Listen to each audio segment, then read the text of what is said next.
बिहार में सियासत की जंग आरंभ हो चुकी है और आपको बता दें कि सियासत के जंग में खूनी जंग भी शामिल है।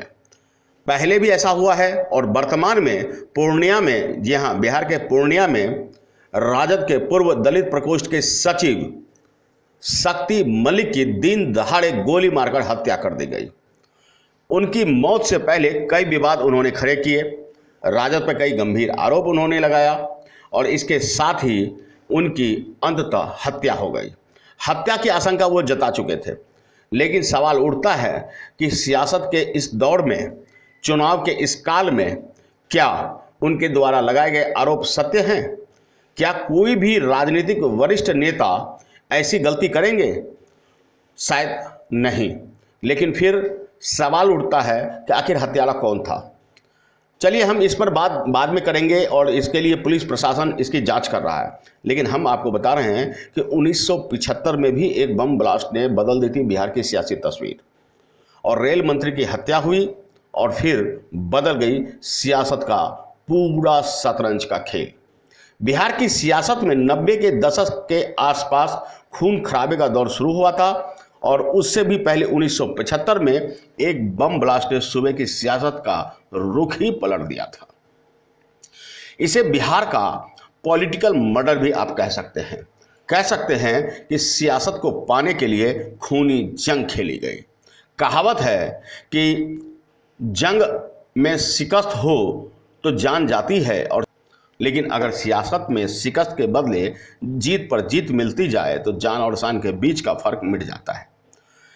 पहले भी सियासत के कारण अजित सरकार, अशोक सिंह तत्कालीन जेएनएसयू अध्यक्ष चंद्रशेखर और बिहारी प्रसाद की हत्या की कहानी यही कुछ कहती है, लेकिन इन सब के बीच 80-90 के दशक के करीब हुआ और कई बार इस तरह के घटनाएं दोहराई गई। एक बम और बदल गई बिहार की सियासत। तारीख 2 जनवरी 1975, जगह समस्तीपुर रेलवे स्टेशन। तत्कालीन इंदिरा गांधी सरकार के रेल मंत्री ललित नारायण मिश्रा को समस्तीपुर से मुजफ्फरपुर के बीच बड़ी लाइन का उद्घाटन करते वक्त शाम का समय था और ललित बाबू, मिथिलांचल के लोग इन्हें इसी नाम से बुलाते थे, रेलवे स्टेशन पर पहुंच चुके थे। छोटे भाई जगन्नाथ मिश्रा 3 बार बिहार के मुख्यमंत्री बन चुके थे, वे भी वहाँ मौजूद थे और कांग्रेस के एमएलसी भी मंच पर थे। ललित नारायण मिश्रा ने रेलवे की उपलब्धियां गिनाते हुए भाषण पूरा किया। वो मंच से नीचे उतरे, अचानक भीड़ में से एक शख्स ने उनकी तरफ बम फेंक दिया।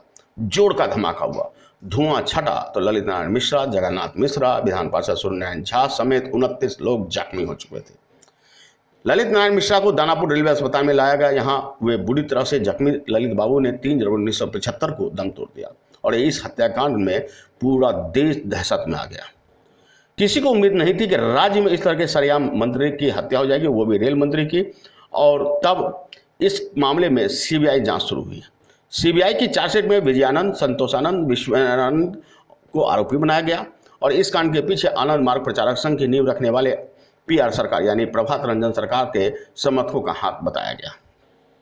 सालों बाद आज भी इस हत्याकांड की गुत्थी अनसुलझी है। 39 साल बाद कोर्ट का फैसला आया तो, लेकिन ललित बाबू के घर वाले इस फैसले से सहमत नहीं हुए। 2014 में सेशन कोर्ट ने रंजन द्विवेदी, संतोषानंद, सुदेवानंद और गोपाल जी को उम्र कैद की सजा सुना दी। ध्यान रखिएगा, 1975 के बाद 2014, यानी हमारे यहाँ कानून की जो प्रक्रिया है वो भी बेहद कछुए की गति से है। जब तक सड़कों पर बवाल नहीं हो, फास्ट ट्रैक कोर्ट में कोई सुनवाई नहीं होती है और ऐसे में इस कांड को भी 1975 से 2014 का वक्त लगा सजा सुनाने में। इस फैसले के खिलाफ सुप्रीम कोर्ट में भी फिर अपील हुई। 2015 में आरोपी जमानत पर छूट भी गए।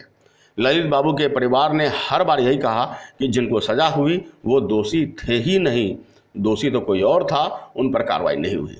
इस हत्याकांड के वजह पर कई तरह की चर्चा है और खास चर्चा में शामिल है ललित बाबू का कद इतना बढ़ चुका था कि उन्हीं की पार्टी के कद्दावर नेता भी घबराने लगे थे और ललित बाबू मिथिलांचल के अलावा राज्य में भी लोकप्रियता के सीढ़ी पर चढ़ते जा रहे थे। उनका कद बढ़ता ही जा रहा था, जान के दुश्मन बढ़ रहे थे और इसी सब के बीच में उनकी हत्या हो गई।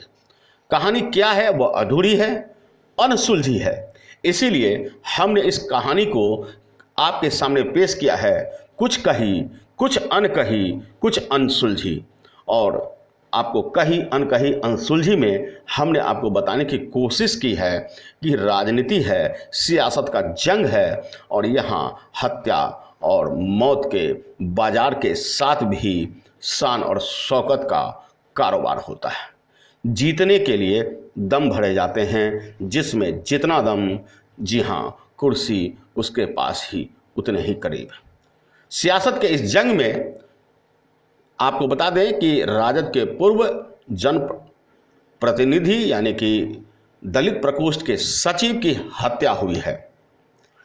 इसकी हत्या के पीछे राज क्या है यह तो पुलिस जांच में पता चलेगा, लेकिन राजनीति में हत्या का दौर पहले का भी इतिहास बता रहा है।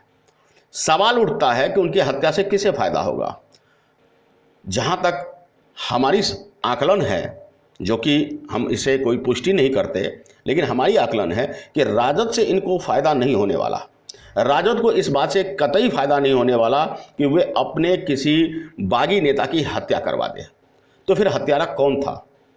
सवाल उठता है कि क्या राजद से कोई इतना प्रेम करता था कि राजद के ना चाहते हुए भी इस तरह की हत्या में हाथ शामिल कर लिया, या फिर गैर लोग आपराधिक किस्म, या फिर उनकी आप कोई ऐसी रंजिश सामने आई जो इस वक्त का फायदा उठाते हुए उनकी हत्या कर दिया। सवाल अनेक है, जवाब ढूंढे जाने चाहिए। अगर आपने अब तक हमारा चैनल सब्सक्राइब नहीं किया है तो सब्सक्राइब करें और बेल आइकन अवश्य दबाएं ताकि खबरों का नोटिफिकेशन आपको मिलता रहे।